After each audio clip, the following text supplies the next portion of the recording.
Programme मद्दे मुकाबले में खुश आमदेद। मैं हूं रबिया एहसन और मेरे साथ मौजूद है रऊफ टासरा। और आज के प्रोग्राम में जिन टॉपिक्स में बात करेंगे उसमें सबसे पहले 6 जजेस के खत का मामला, चीफ जस्टिस सुप्रीम कोर्ट की ज़ेर सदारत फुल कोर्ट इजलास, एलामिया जारी होने का इम्कान। दूसरी तरफ वकला तंजीमों का खत पर शदीद तहफ़्फ़ुज़ात का इजहार, तहकीकात का मुतालबा, तहरीक चलाने का भी इंदिया दे दिया। पीटीआई ने जजेस के खत को अदालती तारीख का टर्निंग पॉइंट करार दे दिया। जजेस के खत के बाद इमरान खान के खिलाफ फैसलों की कानूनी हैसियत खत्म हो गई, बैरिस्टर गौहर का दावा। खत के नताइज क्या निकलेंगे, इसके ऊपर बात करेंगे। इसके अलावा बात करेंगे चीनी इंजीनियर्स की हलाकतें, दुश्मन को सबक सिखाने का फैसला, वजीर आजम की जेर सदारत गैर मामूली सिक्योरिटी इजलास, पाकिस्तान के मेहमानों पर बुरी नजर डालने वाले हर दहशतगर्द के खात्मे तक लड़ेंगे, आर्मी चीफ ने ऐलान कर दिया। मुश्तरका तहकीकात की हिदायत, मुल्क दुश्मनों के खिलाफ अब क्या कार्रवाई होने जा रही है, इसके ऊपर बात करेंगे। इसके अलावा बात करेंगे हुकूमत ऑपोजिशन एक पेज पर आ गई। पंजाब में 7 सेनेटर्स बिला मुकाबला मुंतखब। साबिक वज़ीर आज़म अनवारुल हक काकड़, एमल वली खान समेत दीगर कई सेनेटर्स भी बिला मुकाबला चुन लिए गए।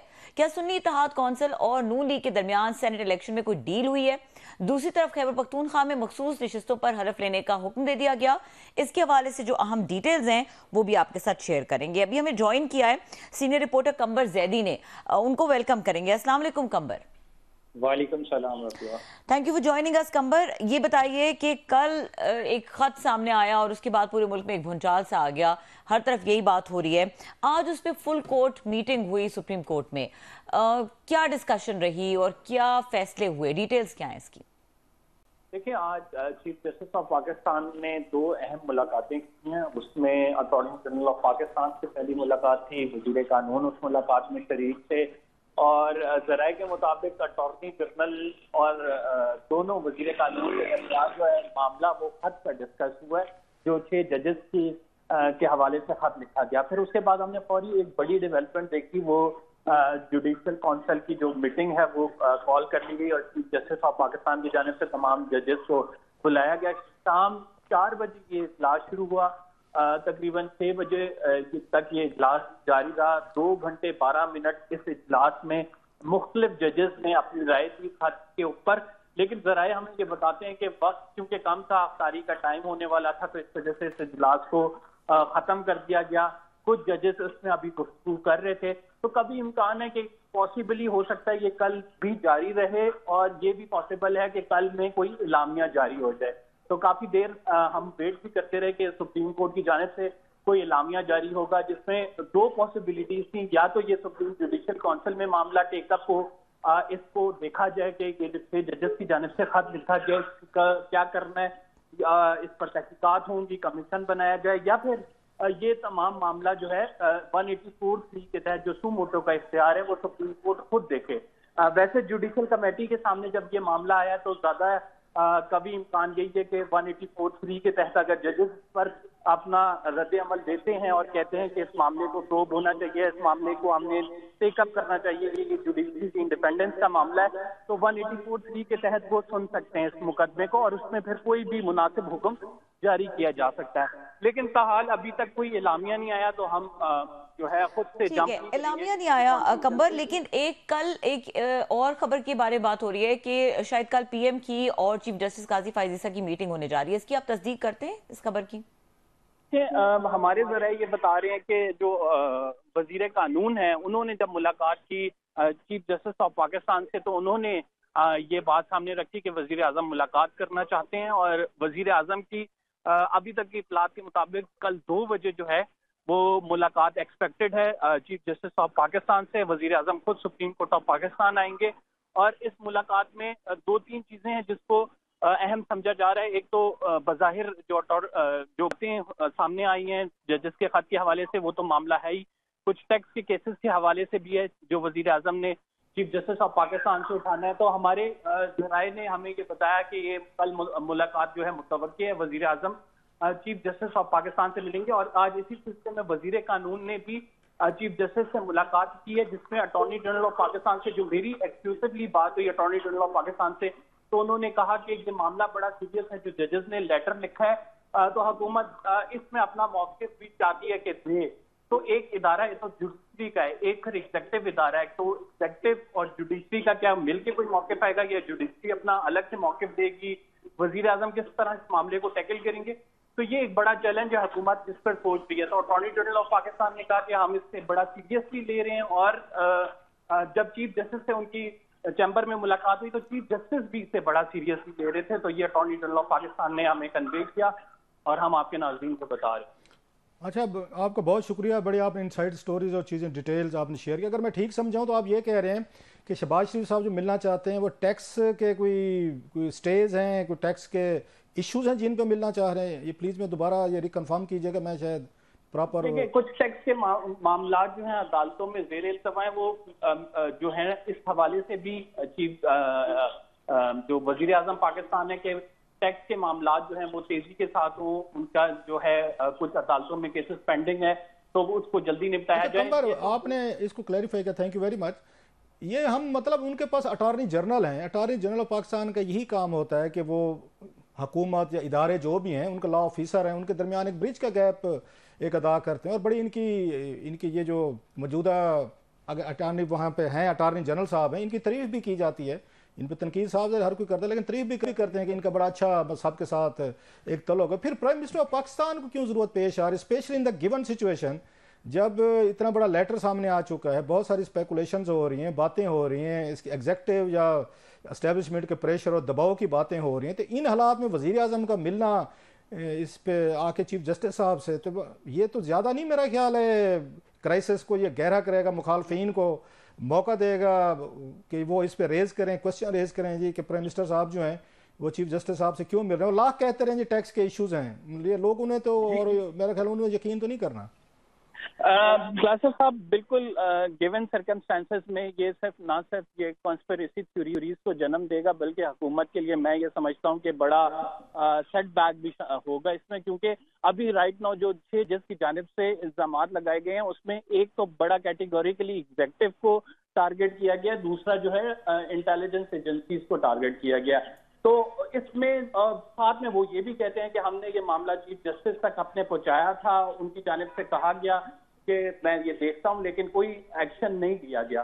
तो इस तमाम मामले में वजीर आजम का चीफ जस्टिस ऑफ पाकिस्तान से मिलना, ये तो इस चीज की निशानदेही, मतलब आप ये कह रहे हैं कि अटॉर्नी जनरल प्रेशर है, आप ये कह रहे हैं कि अटॉर्नी जनरल पाकिस्तान जो है बिग ऑफिस, लॉ ऑफिस, मतलब यहाँ पे बड़े से बड़े वकील जो हैं वो वजीर कानून नहीं बनना चाहते, वो अपनी प्रैक्टिस से लाखों करोड़ों की छोड़ कर आते हैं, वो अटॉर्नी जनरल बनना चाहते हैं चंद लाख की तनख्वाह पे, कि इसका क्लाउड बहुत बड़ा है, अब उसकी डिटेल में हम नहीं जाते।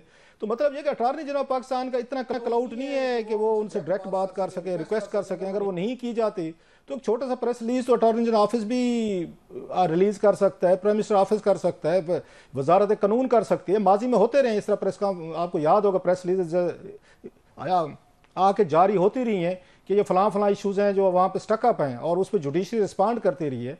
सो वो तो वो उसका डायरेक्ट का मतलब तो ये है कि आपको पता है पहले भी शहबाज शरीफ साहब के अगर जजेस के हवाले से एतराज़ात रहते थे, जस्टिस क्यूम वाली टेपें और बहुत सारे इन पर एतराज़ात थे। तो डोंट यू थिंक ये काजी साहब को भी थोड़ा सा वो सोचना पड़ेगा कि इन हालात में मुझे मिलना चाहिए, या मुझे ये इशू जो है उनका अटॉर्नी जनरल के साथ मिल के बैठ कर हल कर लेना चाहिए।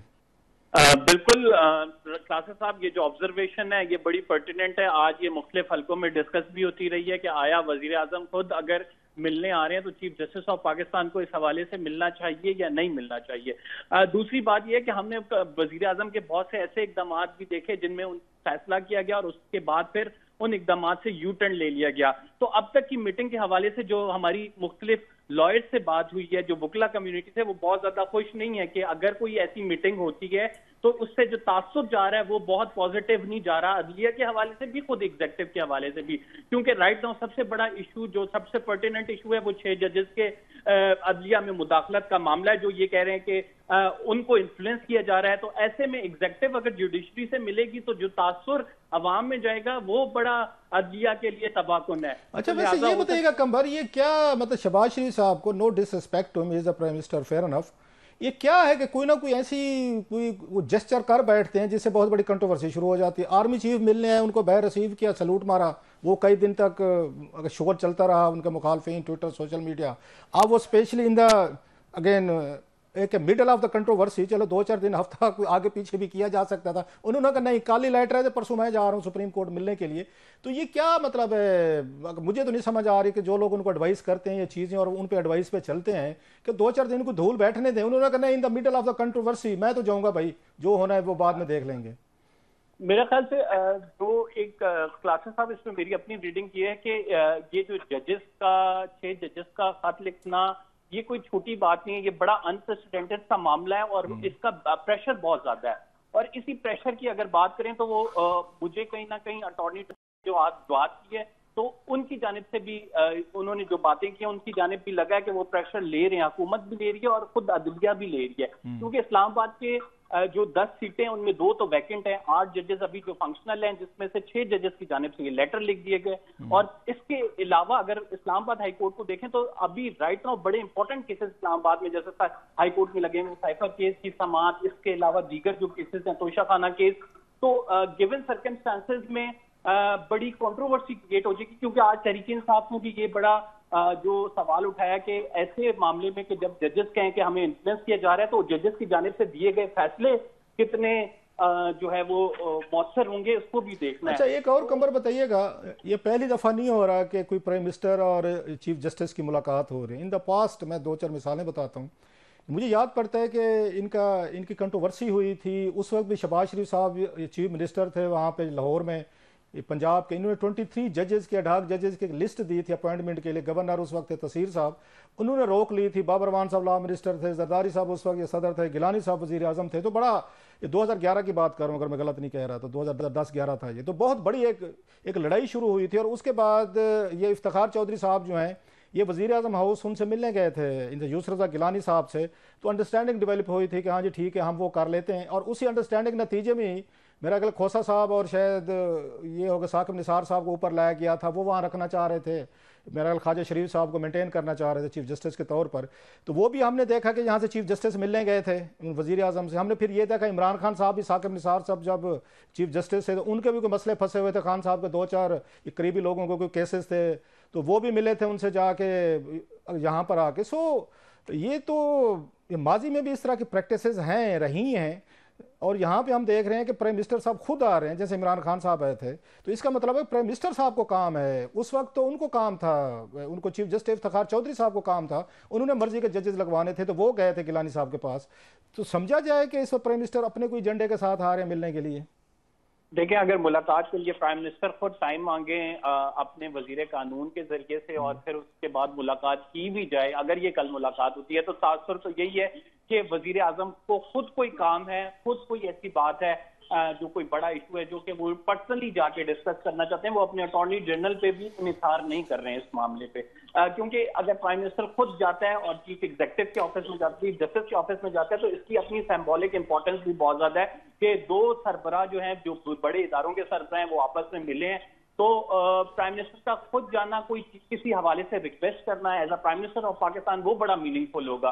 तो इसको मैं इस कॉन्टेक्स्ट में भी देख रहा हूँ कि अगर वजीर आजम खुद जाते हैं, किसी चीज की रिक्वेस्ट करते हैं कि राइट नाउ अभी मामलात ऐसे हैं, इससे अगर सिक्योरिटी एजेंसीज के ऊपर सवालात पैदा होते हैं, हम एक टेररिज्म की भी जंग लड़ रहे हैं, तो इस मामले को अगर हाइप दी जाती है तो अदलिया का भी इमेज खराब होता है। तो अगर इस तरह की भी कोई रिक्वेस्ट पुट की जाती है तो मेरा ख्याल से प्राइम मिनिस्टर ऑफिस की सिग्निफिकेंस इतनी है कि वो chief justice of Pakistan might भी पॉसिबल उसे कंसिडर करें।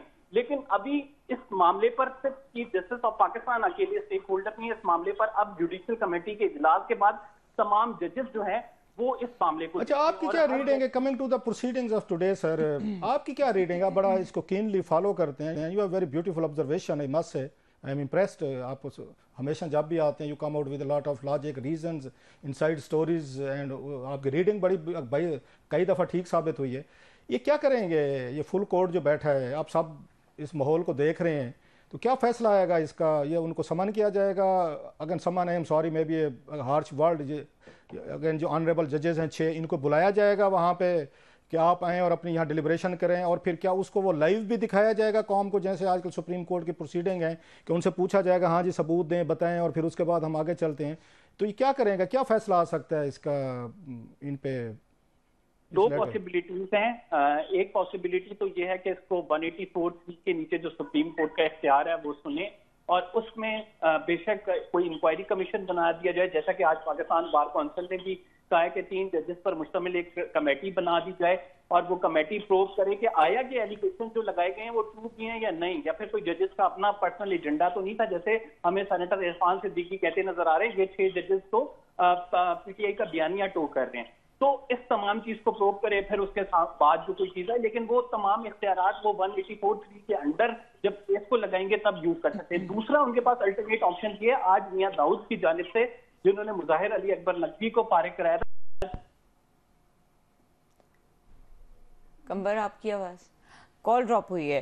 तासब बड़ी डिटेल्स बता रहे हैं। गुड रिपोर्टर है, हाँ मस्त है। अगर कोई उनसे लाइन मिल जाती है तो ठीक है, नहीं तो हम अगर ब्रेक लेने तो ब्रेक लें। जी बिल्कुल, उनसे रब्ता करने की कोशिश करते हैं तासब, और ब्रेक के बाद डिस्कशन को कंटिन्यू करते हैं। इसके अलावा हमने कुछ बात करनी है चीनी इंजीनियर्स के हवाले से जो हलाकतें हुई हैं उसके ऊपर एक मीटिंग हुई है, उनको डिस्कस जी सेनेट की भी चीज डिस्कस करनी है। इस ब्रेक के बाद हमारे साथ रहिए।